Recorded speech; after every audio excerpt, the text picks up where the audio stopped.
اگر کوئی دوسروں کی طرف سے، اب یہاں پر ایک چیز نوٹ کر لیں، اگر آپ اپنی طرف سے نہیں بلکہ کسی اور کی طرف سے کر رہے ہیں، اب کسی اور کی طرف سے یا تو وہ شخص مرحوم ہوگا یا تو وہ زندہ ہوگا. زندہ کی طرف سے کوئی بھی حج بدل یا عمرہ بدل نہیں ہو سکتا. کوئی آدمی اگر زندہ ہو تو اس کی طرف سے عمرہ بدل یا حج بدل نہیں ہو سکتا. ہاں البتہ اگر کوئی زندہ تو ہو لیکن اتنا بیمار ہے کہ وہ سواری پر چڑھ کر پہنچ نہیں سکتا لیکن اس کے پاس استطاعت ہے، تو ایسے وقت پر وہ کہتا ہے جانے والے کو کہ بھائی تمہارا اگر پہلا عمرہ ہو چکا ہو، پہلا حج ہو چکا ہو، تو وہ کہتا ہے ہاں میرا پہلا عمرہ اور حج ہو چکا ہے، تو وہ کہتا ہے کہ ٹھیک ہے میں انتظام کر دوں گا آپ کے حج کا، میں انتظام کر دوں گا آپ کے عمرے کا، آپ میری طرف سے کر لو. اگر زندہ ہو اور ایسا بیمار ہو کہ جس کو چڑھ کر،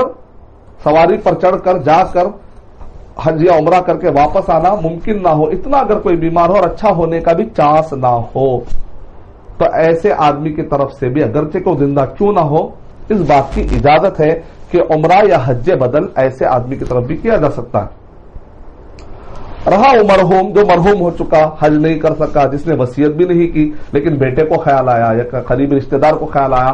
کہ وہ فلاں بیچارہ اچھا تھا، اس کو حج کی یا عمرے کی توفیق نہیں مل سکی، تو آپ اپنی طرف سے عمرے یا حج کی نیت کرتے ہیں اس کی طرف سے. تو یہاں پر پہلی تو شرط یہ ہے کہ جو بھی عمرہ بدل یا حج بدل کرتا ہے کسی اور کی طرف سے، تو اس کو چاہیے کہ پہلے وہ اپنی طرف سے عمرہ یا حج کر چکا ہو، عمرہ کر چکا ہو اور حج کر چکا ہو، تب جا کے وہ دوسروں کی طرف سے حج اور عمرہ کر سکتا ہے. تو یہ شرطیں کلیئر ہونا بہت ضروری ہے. اور اگر وہ دوسروں کی طرف سے عمرہ کر رہا ہو تو کہے گا اللہم لبیک عمرتن کہہ کر اس آدمی کا نام لے گا، جیسا کہ شبرمہ والی روایت میں اللہم لبیک عن شبرمہ، ایک صحابی دوسرے صحابی کی طرف سے کر رہے تھے تو انہوں نے ان کا نام لیا تھا، تو اس طریقے سے آپ نام لے